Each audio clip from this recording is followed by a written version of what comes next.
volviendo a lo que les estaba diciendo antes, que es importante que ustedes retengan esto que está marcado con negro en la diapositiva específicamente, para que puedan ir viendo sobre qué actúan los fármacos que vamos a ir viendo durante todo el módulo de cardio. Ahora, con esto del COVID, se habló mucho del intervalo QT, ¿sí? Que había muchos pacientes que post-COVID habían hecho arritmias que se asociaban con una prolongación del intervalo QT. Hay drogas que ustedes conocen que producen arritmias y que producen un enlentecimiento, una ampliación de este intervalo, una prolongación, ahí está, no me salió una prolongación del intervalo QT, como puede ser, por ejemplo, el cisapride, que se daba para los bebés que tenían reflujo gastroesofágico, o los adultos que tenían acidez y reflujo gastroesofágico, por ejemplo. ¿Sí? Pero hay drogas que específicamente trabajan sobre el intervalo QT para prolongarlo si es necesario que así sea. O sea que todo esto se puede de alguna manera manipular. ¿Sí?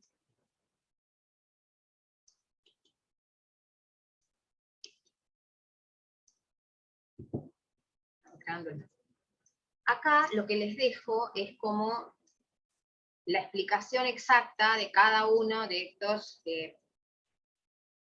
intervalos complejos y segmentos y ondas que yo les acababa de nombrar, ¿sí? Cuando dice acá con tendencia vertical, piensen en esto que yo les decía de flexión positiva, o sea, la onda P, siempre vamos a tratar de mirar el electro en lo que es la derivación D2, porque es donde la onda P y el QRS se ven en forma positiva, son de flexiones positivas siempre en D2. Entonces ustedes habrán visto, si alguna vez hicieron un electro, o participaron de alguien que estaba haciendo un electrocardiograma, o les hicieron un electrocardiograma, para cualquier cosa, para un acto físico, o para lo que sea, ustedes habrán visto que les hacían varias derivaciones, ¿sí? Y lo que llamamos una D2 larga. Esta D2 larga, lo que intenta hacer es justamente que se vean todos estos complejos y segmentos, y sobre todo la onda P y el QRS se vean en forma positiva. ¿Sí? Luego repasamos nuevamente lo del intervalo PR, se está despolarizando, digamos, está despolarizada y contrayéndose la aurícula, y llevando el impulso y comunicando esta información química que llevan las células para que después se pueda producir la contracción, hacia el nódulo auriculoventricular, ¿sí? Que está un poquito antes de llegar hasta los ventrículos. Luego comienza el QRS, que es la contracción ventricular propiamente dicha, ¿sí? Es corta, es rápida y es fuerte al principio, y luego hay una salida un poquito menor. El intervalo QT, que es este que yo les decía que es importante tenerlo en cuenta, nos habla de todo el tiempo de la contracción ventricular. ¿Sí? Luego vuelve el segmento ST, ¿sí? Ese segmento ST tiene que volver a la línea 0, porque ahí no está pasando nada, ¿sí? No hay contracción en ese momento, y la onda T está empezando a llenarse nuevamente el ventrículo para volver a latir nuevamente. Es muy importante que entiendan por qué la velocidad de conducción del nódulo AB es menor que la velocidad de conducción del nódulo sinusal. Esto tiene que ver con el ciclo cardíaco. Cuando las aurículas están llenas de sangre, bien llenas de sangre, inmediatamente abren las válvulas por diferencia de presiones, ¿sí? Hay más presión en la aurícula que en el ventrículo, que está vacío, y la sangre pasa hacia los ventrículos, rápidamente, y eso se llama sístole auricular. Es la contracción, sístole es contracción. Sístole auricular. Esta sístole auricular queda un pequeño remanente de sangre que ya no baja por presión, porque ya se llenó el ventrículo, entonces hay como un segundo momento de contracción. Este tiempito, que son milisegundos, que son milisegundos, es lo que diferencia la conducción del nódulo AB con relación al nódulo sinusal. Este enlentecimiento de conducción en el nódulo AB es en función, es maravilloso. es en función de que se termine de vaciar completamente la aurícula dentro del ventrículo. ¿Para qué? Para poder cerrar la válvula y que vuelva a llenarse la aurícula. Es decir, que si ustedes me preguntan por qué es más lenta la conducción en el nódulo AB, para que se pueda producir el vaciado auricular completo, que la sístole auricular sea completa y toda la sangre sea vertida en los ventrículos. Luego continuará llenándose a la par que se va a contraer el ventrículo, porque está lleno de sangre y hace presión contra las válvulas semilunares, se van a abrir las semilunares, ustedes van a saber que la sangre va a salir hacia los sistemas que tiene que salir, y mientras esto está pasando en el ventrículo, están cerradas las válvulas que comunican los ventrículos con las aurículas, y se están llenando las aurículas, o sea, no hay ningún momento que el corazón se queda efectivamente sin sangre. Es una bomba, y la bomba funciona todo el tiempo con contenido. ¿Con qué contenido? Con sangre. Si ustedes pueden hacer una relación entre lo que pasa mecánicamente en el ciclo cardíaco y lo que pasa eléctricamente con estas ondas, segmentos y derivaciones, ya está. Ya tienen el 50% de cardio entendido, porque después es ir viendo cómo esto se altera. Nada más. Acá tienen el electro en papel, lo que yo les decía. Esto es un papel de electro, ¿sí? Donde esta línea se mide en milivoltios, o sea, unidades de medidas de electricidad, voltios, milivoltios, y aquí se mide en segundos, o sea, unidad de medida de tiempo. Entonces lo que estamos midiendo es actividad eléctrica en el tiempo. ¿Sí? Cada uno de estos cuadraditos chiquititos, ¿sí?, tiene una cantidad de tiempo y una cantidad de voltaje. Y así es como los cardiólogos, cardiólogas y cardiólogues analizan qué actividad contráctil puede llegar a tener el corazón, o sea, relativamente, o qué actividad eléctrica está teniendo el corazón, si es adecuada o no es adecuada, a partir de medir el voltaje y el tiempo de cada una de estas ondas que ustedes ven acá. Esta es la línea de base. Acá no está pasando nada, siempre un electro tiene que volver a línea de base, si no vuelve a línea de base está mal hecho, ¿sí? O el paciente se movió, o están mal puestos los electrodos, pero no se puede leer un electro que no tiene línea de base, no se puede leer. Acá tienen, ven la onda P, acá se despolarizaron las aurículas, se están contrayendo, expulsan la sangre, se empieza a despolarizar el ventrículo, ¿sí? El ventrículo se contrae, expulsa la sangre ventricular mientras se llenó la aurícula, mientras pasa esto, acá se llenó la aurícula porque cambió su polaridad nuevamente para llenarse. Lo que les decíamos, vuelve a la línea de base porque acá no está pasando nada, ¿sí? Y luego se está llenando nuevamente el ventrículo. Esta onda U no es una onda que aparezca habitualmente, puede aparecer o no, pero no es una onda que aparezca habitualmente y no se corresponde con una parte del ciclo cardíaco. ¿Sí? Acá hay una forma fácil de calcular los latidos cardíacos. Cuidado con esto.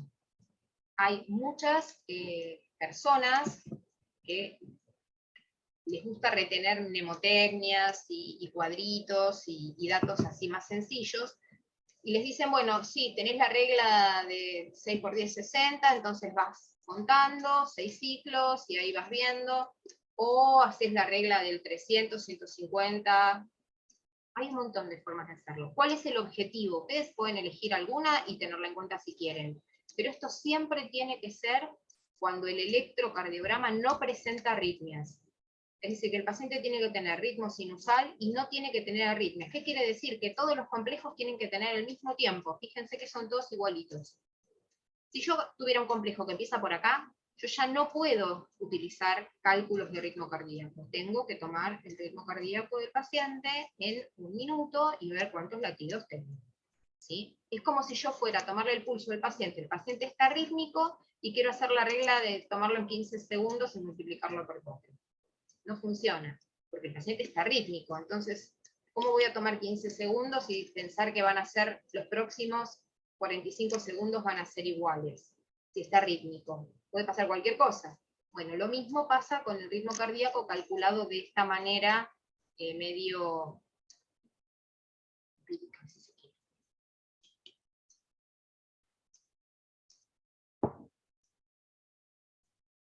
Pero yo se los dejo igual. Porque si el paciente, ustedes lo quieren, si esto lo quieren tener como reglita para mirar electros después, lo pueden usar. Yo se los dejo, pero recuerden esto. Lo más importante es que el ritmo cardíaco del paciente tiene que ser sinusal, tiene que tener onda P, y todos los intervalos y todos los complejos tienen que tener el mismo tiempo, el mismo ritmo. No puede haber arritmias, no puede haber latidos anticipados o retrasados. ¿Sí? Lo mismo pasa con esto. ¿Cómo voy a mirar el trazado? Lo primero que me tengo que preguntar es si tengo onda P. Fíjense, acá la están viendo en un trazado real. Ven que es chiquitita la onda P, pero ¿por qué es chiquitita? Justamente por esto que dijimos, porque la onda P es la despolarización de la aurícula y la aurícula tiene poquito tejido. ¿Sí? ¿Qué forma tiene en forma normal? Hacia arriba y redondeada, siempre. ¿Sí? Hay que mirar si todas las P son iguales. ¿Todas las P son iguales en este paciente? Sí, todas las P son iguales. Hay una onda P por cada complejo QRS, y esto es importante, porque puede ser que haya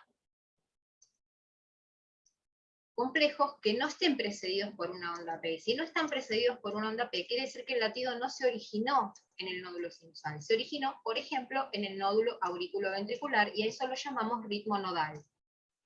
O puede ser que haya varias ondas P y un QRS, y que eso es un trastorno de la conducción, donde no todas las ondas P son conducidas correctamente, o sea, no todas las ondas P no toda la conducción cardíaca llegó a hacer todo el recorrido y llegar a la contracción ventricular. No sé si estoy siendo clara con esto. Puede ser que no aparezcan ondas P, y ahí estamos hablando de que el latido se origina en el nódulo auriculoventricular, o hablamos de ritmo nodal, en vez de ritmo sinusal. O, de lo contrario, puede haber varias ondas P que no todas sean conducidas al ventrículo. Es decir, que no sean cada onda P un QRS, cada onda P un QRS. Todas estas son arritmias. ¿Sí?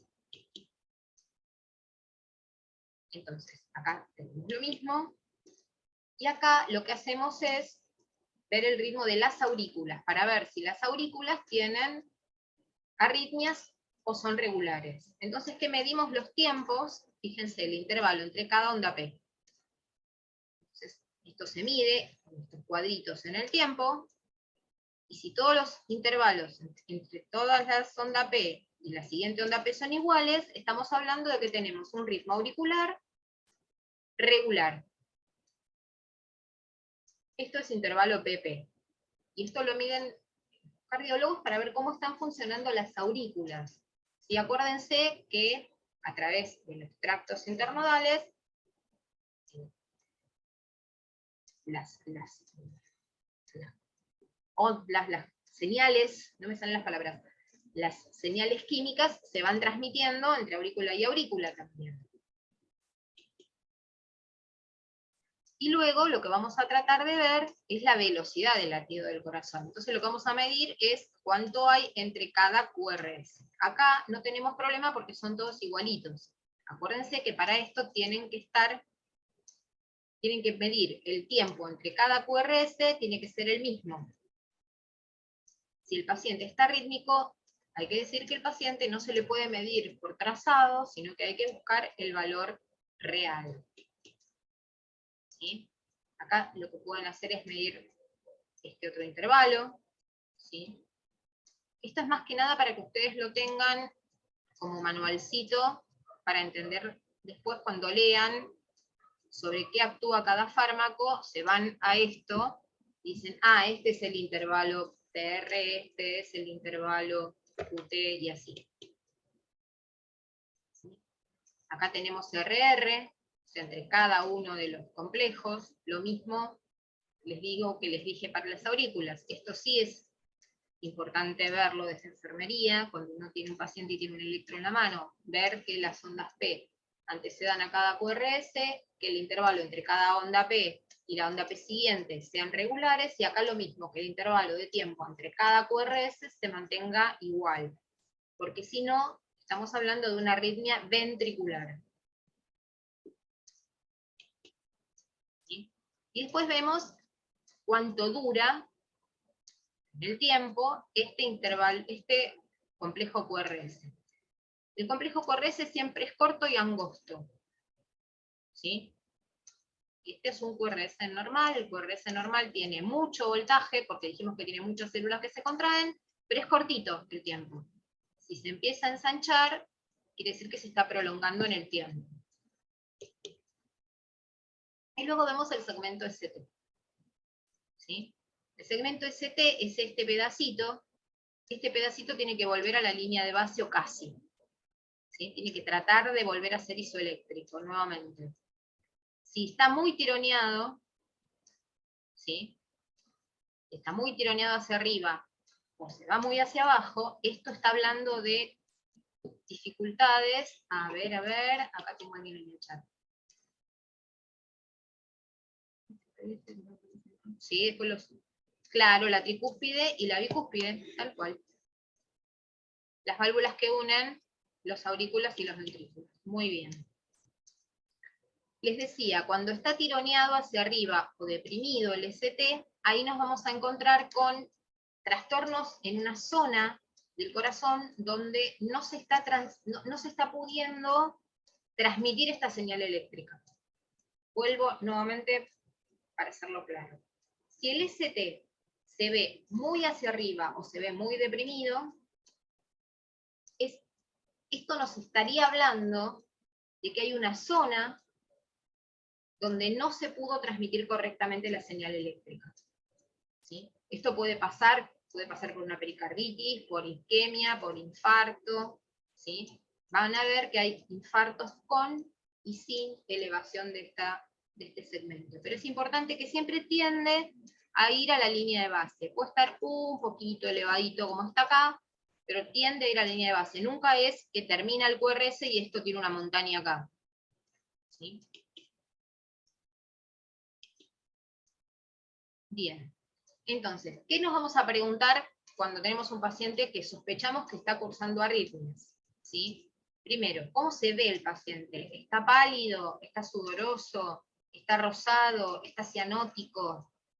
¿Cómo se ve? ¿Estas arritmias nos están hablando de dificultades para sostener la perfusión o solamente se trata de una cuestión eléctrica del corazón sin impacto hemodinámico? Esto es importante que lo tengan en cuenta. ¿A qué llamamos impacto hemodinámico? A que ese corazón arrítmico no esté funcionando correctamente como la bomba expulsora de sangre al sistema que debe ser. Entonces, si el paciente está pálido, está sudoroso, está frío, está cianótico, está o bien muy ansioso o bien letárgico, ¿sí? Tiene trastornos respiratorios, está taquipneico, está bradipneico el paciente, le cuesta respirar, se siente mal, el paciente se refiere que siente que le falta el aire o que el corazón se le va a salir por la boca, o lo que sea que el paciente refiera como incomodidad o incordio en ese momento. Todas estas variables clínicas las tenemos que tener en cuenta porque nos están diciendo que este corazón arrítmico no está cumpliendo con su función de bombo correctamente. Tiene entonces impacto hemodinámico, considerando que hemodinamia es el fluir de la sangre por todo el sistema. En algún punto no está entregando la cantidad de sangre y oxígeno que necesitan los órganos, por lo tanto el paciente está teniendo repercusiones clínicas de la arritmia. Porque hay arritmias que puede que no tengan repercusión clínica. ¿Sí? ¿Qué vamos a hacer después de hacer toda esta valoración rápida del aspecto físico, el estado de conciencia y lo que el paciente nos refiere? Tomar el pulso. En principio hay que ver si el pulso está presente. Y para tomar el pulso, hay que tomar el pulso tanto en ambas arterias radiales como en las arterias medias o tibial posteriores, para que ustedes encuentren con más facilidad. ¿Sí? Si en alguna extremidad no encuentro pulso, lo tengo que informar rápidamente. Si además el paciente impresiona hipotenso, iremos a tomarle la tensión arterial en caso de que no nos cueste mucho encontrar el pulso, sobre todo en las extremidades superiores. Porque la ausencia de pulso, o un pulso muy débil en las extremidades superiores, nos está hablando de hipotensión. ¿Sí? A veces es difícil tomar el pulso en un paciente arrítmico y decir tiene tal frecuencia. Entonces, en ese caso, lo que es soberano es hacerle el electro, no es el pulso. Pero sí es importante porque nos puede detectar un montón de cosas en relación con la hemodinámica del paciente. ¿Sí? Entonces, ¿cuáles son los ritmos normales que se originan en el nódulo sinusal? El ritmo sinusal normal, dijimos más o menos 60, 80 veces por minuto. La taquicardia sinusal, que son valores por arriba de 100 latidos por minuto, y la bradicardia sinusal, que podríamos considerarla por debajo de 60 latidos por minuto. Siempre se van a originar acá, o sea que son latidos del nódulo sinusal, son latidos normales en cuanto a su origen. ¿Sí? ¿Qué características tiene? Ya lo dijimos, siempre hay una onda P antes de un QRS. Siempre hay intervalos regulares, porque estamos hablando de un ritmo sinusal regular, sea bradicárdico o sea taquicárdico el paciente. Estamos hablando de que el ritmo tiene todos sus intervalos, segmentos de forma regular. Todos tienen los mismos tiempos. ¿Sí? Acá tienen un ritmo sinusal normal, más o menos. Los bebés pueden ir de 90 mínimo a 160 latidos por minuto, un niño adolescente más o menos entre 165 y 100, los adultos entre 60 y 100, como yo les decía. Y en RCP hemos tomado como frecuencia de reanimación 100 latidos por minuto para todo el mundo. O sea, masajeamos 100 veces por minuto para todo el mundo. Aquí tienen, nada más que a modo de, para que tengan una idea de cómo va variando con la edad, no es para que después me digan, me va a tomar cuánto le tiene que latir el corazón a un niño de 10 años. No, acá tienen unas frecuencias normales, fuera de la edad adulta, que dijimos que entre 60 y 100 está todo bien. Profe, ¿le puedo hacer una pregunta?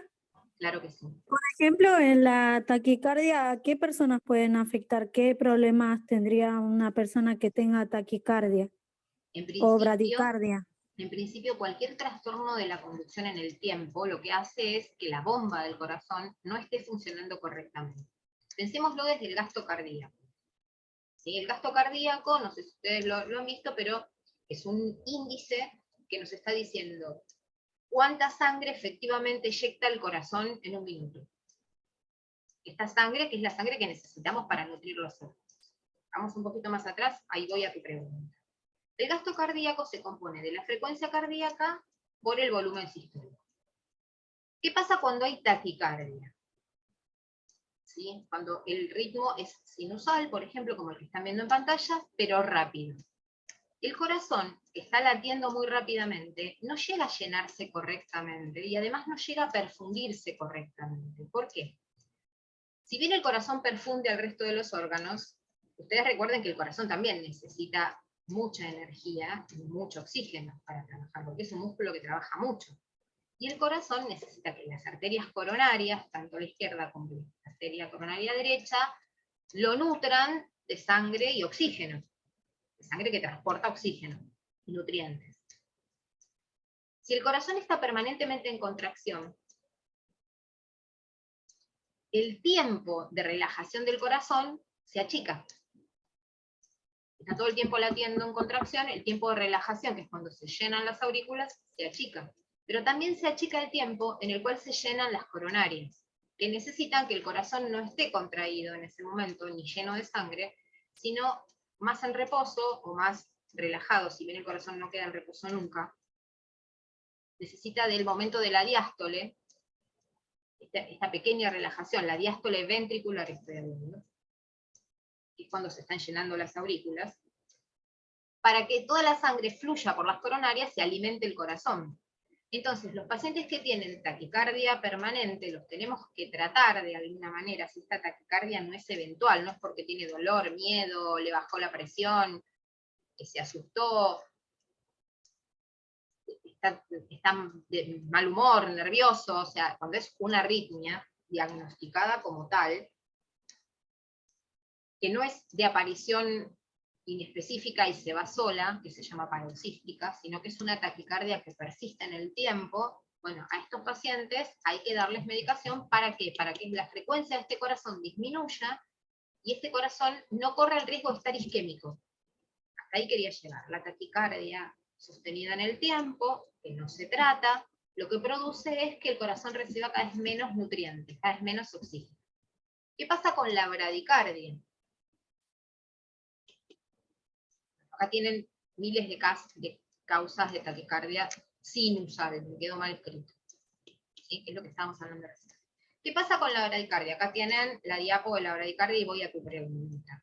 Si el corazón late más lento, el flujo, la hemodinamia, ¿sí? La sangre que efectivamente le está llegando a los órganos, que tiene que llevar oxígeno, glucosa, electrolitos, todo lo que tiene que llevar, está yendo más lenta también. Entonces, los trastornos que puede traer la bradicardia y pueden ser la caída brusca también del gasto cardíaco, porque al bajar la frecuencia cardíaca mucho, no hay más volumen sistólico, no hay más sangre para llevar. Hay la que el corazón y la hemodinamia del paciente tiene, entonces es como que le está llegando menos flujo. Entonces en un paciente bradicárdico lo que van a encontrar son alteraciones del estado de conciencia, lo van a encontrar frío al paciente, mal perfundido también, ¿sí? Que es diferente del paciente frío, taquicárdico y mal perfundido, porque está chocado y la taquicardia es una respuesta. Acá no estamos viendo la taquicardia como una respuesta a la hipovolemia, sino que la estamos viendo como una arritmia. Y la bradicardia no la estamos viendo como una respuesta a la hipertensión, sino como una arritmia en sí misma.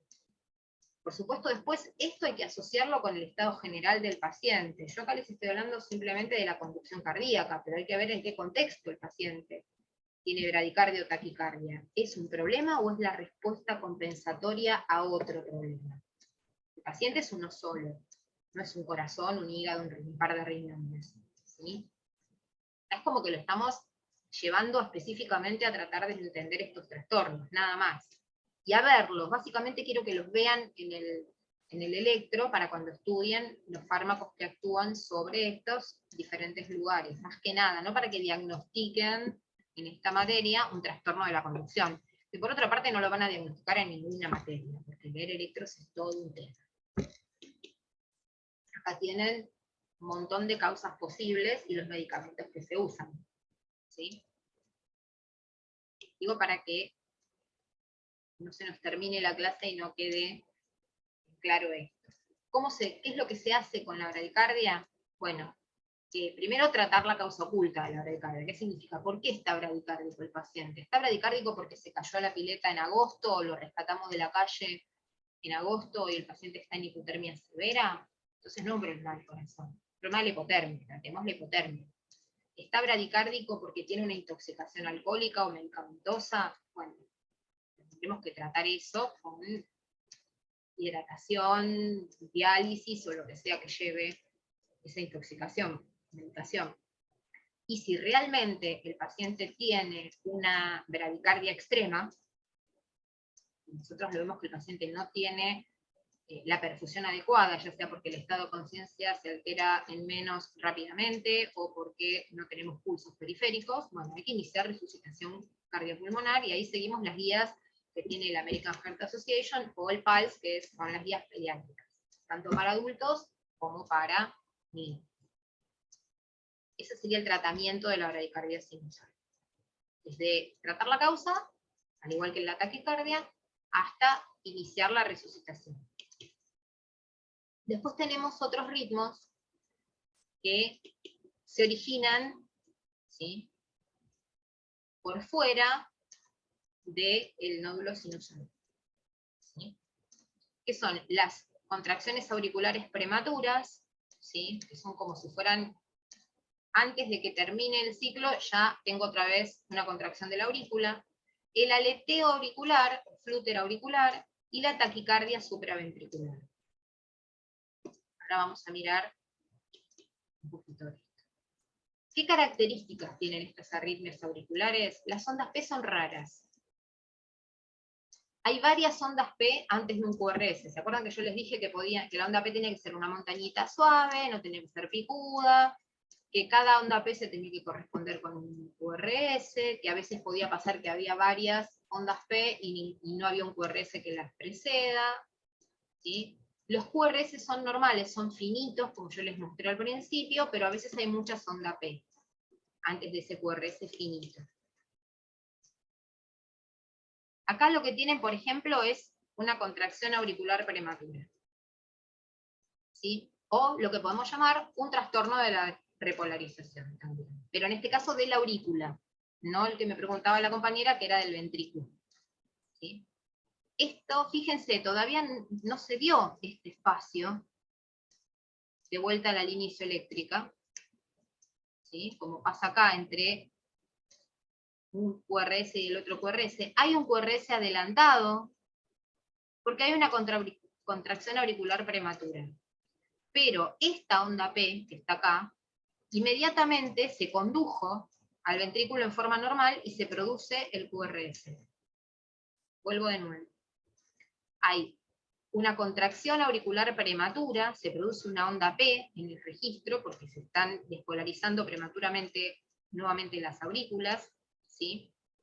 Pero la conducción que llega al ventrículo es la habitual. Por lo tanto, se produce el latido cardíaco y la contracción ventricular, pero adelantada. ¿Por qué? Porque es prematuro, ¿sí? Pero acá no esperábamos que fuera acá. Acá esperamos que tuviera este ritmo. Fíjense cómo acá se estiró un poquito. ¿No? Acá es como que el corazón intenta recuperarse de este impacto, de haber tenido una contracción prematura. ¿Qué puede pasar? ¿Por qué puede pasar esto? En general, tiene que ver con desequilibrios de los electrolitos. Así que repasen lo que les divide líquidos y electrolitos, porque es importante, ¿sí? Ustedes van a tener que fichar digitálicos, digoxina, justamente porque es una de las drogas que más se usa en cardio. Acá lo que tienen es lo que yo les llamaba el aleteo auricular. Ven que tienen como muchas con flúter auricular, ¿sí? Ahora, es imposible que esto se transmita a que cada uno de estos fuera un QRS, porque si no tendríamos una arritmia ventricular, ¿sí? Entonces, ¿qué pasó acá? Hay más onda P que complejo QRS. Acá lo que medimos es, por un lado, el ritmo auricular, y por otro lado, el ritmo ventricular. ¿Qué puede pasar? Y acá tienen un montón de situaciones, ¿sí? Se trata con digitálicos que bloqueen, que esto suceda, ¿sí? Que estabilicen la aurícula, o si es necesario, hay resolución quirúrgica o el uso de marcapasos, ¿sí? ¿Qué puede usarse también en el aleteo auricular? La cardioversión sincronizada. De eso no vamos a hablar, porque eso no es tema de farmacología, pero se usan los mismos equipos que para hacer desfibrilación en paro cardíaco, pero solamente que ahora se utiliza de otra manera. Y hay fármacos bloqueantes del impulso, o sea, bloqueantes de esta conducción cardíaca anómala. Antes de terminar, porque ya después no nos vamos a reconectar hoy para esto, nos vamos a reconectar nuevamente para las preguntas. Esta es una taquicardia supraventricular. Fíjense, acá sí hay una velocidad de latido cardíaco elevada, porque todos estos QRS, fíjense qué seguiditos que están, ¿sí? No hay onda P visible, no llegamos a verla la onda P, ¿sí? Y la verdad es que la velocidad del corazón puede ser muy alta, y esto puede llevar al paciente a situaciones gravísimas que pueden derivar en el paro cardíaco si no se tratan rápidamente, ¿sí? La taquicardia supraventricular es riesgosa, ¿sí?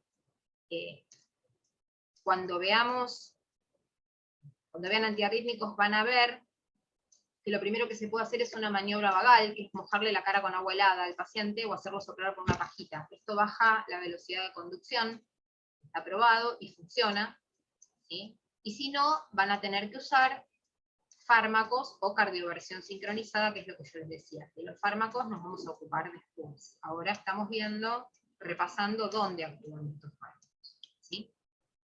Y estos son los ritmos del nódulo AB, o ritmos de escape.